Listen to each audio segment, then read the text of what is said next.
नमस्कार दोस्तों, कैसे हैं आप? मैं हूं गौरव और ये है ट्रांसफॉर्मेशंस। जैसा कि आप सब लोग जानते हैं, फिलहाल हमारे भारत देश की आबादी है लगभग 146 करोड़ और उनमें से 50% ऐसी पॉपुलेशन है जिसकी उम्र लगभग 25 साल से कम है और लगभग 66% 66% पॉपुलेशन ऐसी है जिसकी उम्र लगभग 35 साल से कम है।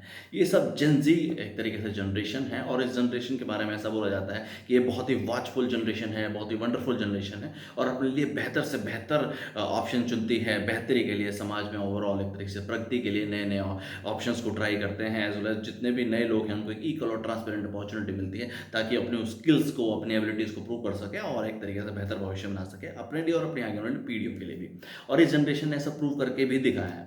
पिछले लगभग 10-12 सालों में अगर आप देखेंगे तो देश में लगभग 100 से ज़्यादा यूनिकॉर्न लेवल के स्टार्टअप हैं जिनकी वैल्यूएशन लगभग 1000 करोड़ रुपए ज़्यादा है, या कह सकते हैं 1 बिलियन से ज़्यादा है। और भी इस तरीके के तमाम यूनिकॉर्न्स, यूनिकॉर्न और भी डिफरेंट डिफरेंट तरीके की स्टार्टअप हैं जिन्होंने बहुत बेहतर करके दिखाया है। और ये सब वही युवा हैं और किसी एक प्रांत है, किसी राज्य है, किसी क्षेत्र से आने वाले युवा नहीं है। और देश में हमें इस तरीके की जो है प्रोग्रेस ओवरऑल देखने को मिली है, भले वो बिहार हो, यूपी हो, हरियाणा हो, हर जगह से हमें इस तरह के एग्जाम्पल देखने को मिले हैं। और वहीं अगर हम इंडियन पॉलिटिकल सिस्टम में एज वेल इलेक्ट्रॉन सिस्टम में देखते हैं तो ऐसा ऐसा कहा जाता है, या ऐसा एक तरीके से समझा भी जाता है। और फिलहाल बिहार में इलेक्शंस हैं तो उसके संदर्भ में ऐसा बोला भी जा रहा है कि बिहार का जो युवा है, क्योंकि बिहार फिलहाल सबसे यंगेस्ट स्टेट है और बिहार की जो एवरेज एज है पॉपुलेशन की लगभग वो 23 साल है, कह सकते हैं 22 साल 9 महीने हैं। तो ऐसा बोला भी जाता है, या ऐसे काफ़ी हम प्रिंट मीडिया में, सोशल मीडिया में, नेशनल मीडिया में सुनते हैं कि ये सब लोग जेन ज़ी जो हैं इस बार बिहार का जो फ्यूचर है आगे आने 5 साल का सरकार का, उसको डिसाइड करेंगे और अपने लिए बेहतर से बेहतर जो है चुनाव कर पाएँगे। ये बहुत ही अच्छा एग्ज़ाम्पल है, एक तरीके से बहुत ही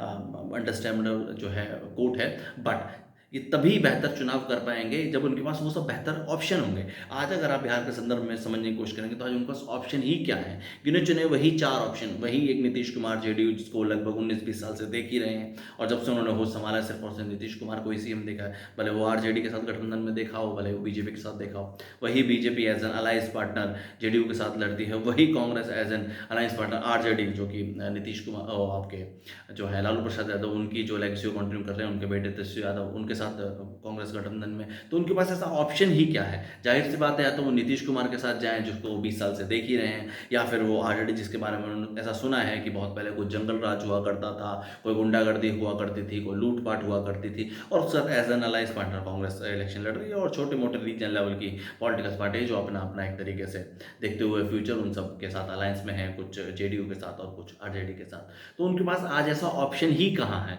इन्हीं सब चीज़ों को देखते हुए ट्रांसफॉर्मेशन जैसे प्लेटफ़ॉर्म को बनाने की हमने कोशिश की है, जो कि भारत का पहला एक इक्वल अपॉर्च्युनिटी प्लेटफ़ॉर्म है, जो देश के हर युवा को अपॉर्च्युनिटी देता है, ताकि वो इलेक्टोरल पॉलिटिकल जो है सिस्टम है, उसका हिस्सा बन सके। जय हिंद।